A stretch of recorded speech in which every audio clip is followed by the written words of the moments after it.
Actually, they had perhaps the best gas and electricity proposition in the market. Therefore, from customer point of view, they had really above normal value, I mean, creation in the market. They were very adaptive, they were very responsive, you know, to customer, I mean, but from firms' point of view, and especially from employees' point of view, they didn't create any value. You know, they were just cheating on employees, you know, and so on.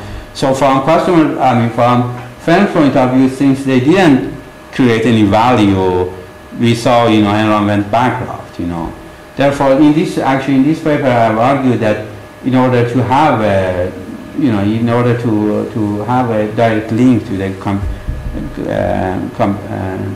competitive advantage, sustainable competitive advantage, you have to have overlap of value creation for both for the firm and for the, especially in the context of software firms, you know, because many software developers, as you know better than I do, you know, they come from very technical background, and many of them, they think, you know, to many programs, they think, you know, just the money, you know, grow on tree or so on. You know, they have no idea about, you know, the product that they will develop, that, you know, it has to be commercialized. You know, it has to have, you know, some value both for the customer and for the firm. Very good. Thank you for your for the, you know, elaborate definitions and also the good example you gave us of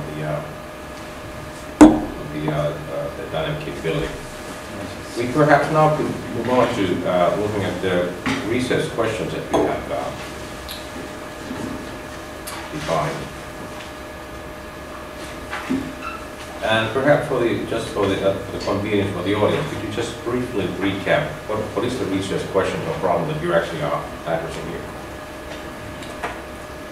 The research question, based on the definition that I've given for dynamic design capabilities, the research question is, you know, the hypothesis that I was given handouts. You guys should have the handouts. That I've argued that, you know, that there is a you know, positive and significant relationship between, let's say, involvement of lead users and review of similar product designs in the market with the development of dynamic design capabilities. So the research question is whether, you know, whether there is a significant, you know, relationship between these two external factors and the development of dynamic design capabilities at firm level or not. Yeah. How did you derive or arrive at this type of research question formulation? Well, that's also quite an interesting question. As I said, you know, when we were working in the company, we were working on our application. You know, I realized it came to my mind. Okay, these two factors are really important. You know, they can have effect on the organization capability, development of organization capability. So what I did, you know, I built 36 hypotheses.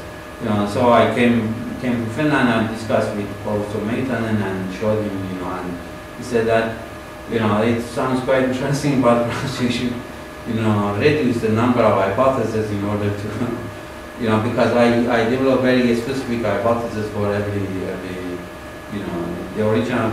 I have it, but I don't know where it is hidden in my files.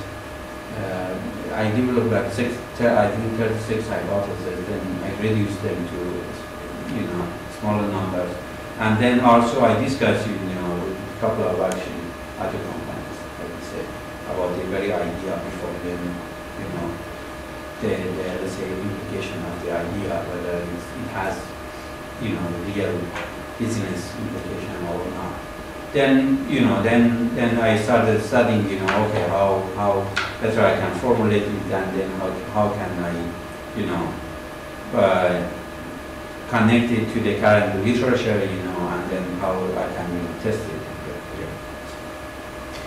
You, of course, you actually explain in your introductory section what was the motivation and how that can be derived from that type of text.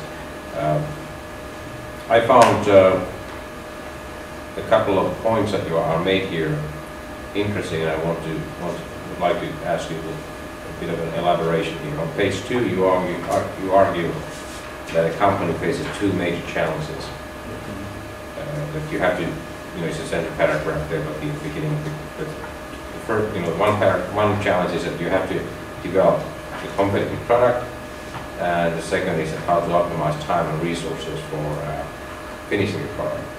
Now, this is a fairly bold statement that, any company anywhere, two major problems, two major challenges. Why did you pick these two? Aren't there any other challenges? How do you know that these specific are the ones, the grand challenges of software product companies? Of course, one reason was my own company's problem. Okay. That was, perhaps, the origin of this statement. Because we had the problem of, developing a product that is competitive enough, compared to other companies, US, companies that they had, amount of resources. Yes. And so on. And the other thing was that because you are moving, let's say you concentrate on developing an application, Yes. and 1 year down the road you see still competitors, they come up with much better features, than because your focus was, let's say, on competitors' product last year, but this year you see, because they had better in-house R&D and better, resources. Therefore, that was the original. That was, intuitively, it came to me that should be. Okay. In retrospect, and this is, of course, this is only a printed copy, but in retrospect, and perhaps for the future version of a paper that you may write, what would you really like to say here, and how would you say that? If you look at the point you make in the beginning of that middle paragraph on page 2, how would you now rephrase that, whatever point you're making? And again, given the context of, as you may guess, I'm actually making a point here about the being, when you can make generalizations, when you need to make reference, what things you can say based on your data or other people's work.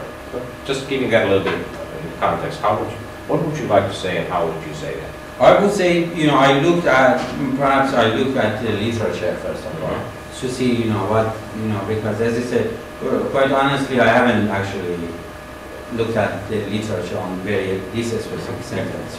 Let's say, first of all, look at the literature to see whether, somebody else has made similar statement, and whether what is their idea and point of view, and then, then empirically, or also it's a good idea to discuss with software, managers and software development, company, and see whether, as you said, they also face similar, challenges, or as you said, perhaps they face other type of challenges.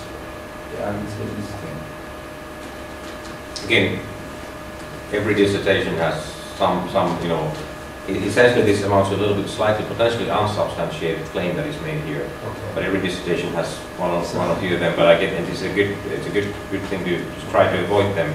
Incidentally, I actually do not think these are bad challenges. I think actually, from a technical point of view, I actually agree. These are probably, at least in my list, probably on top 5 challenges and possibly top 4, whatever. But I guess my point, I would not know that these are definitely on generalized level.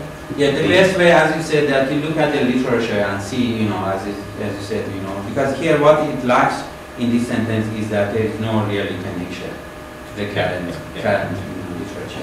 A little bit further down the line, you actually make a point about the competition virtually does not exist in software project.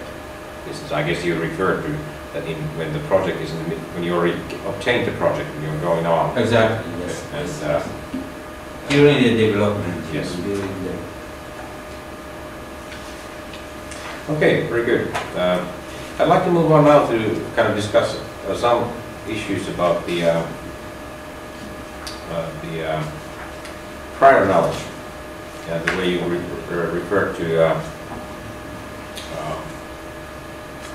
you kind of used to refer to the existing literature. Okay. One of my first points, I'm being a little bit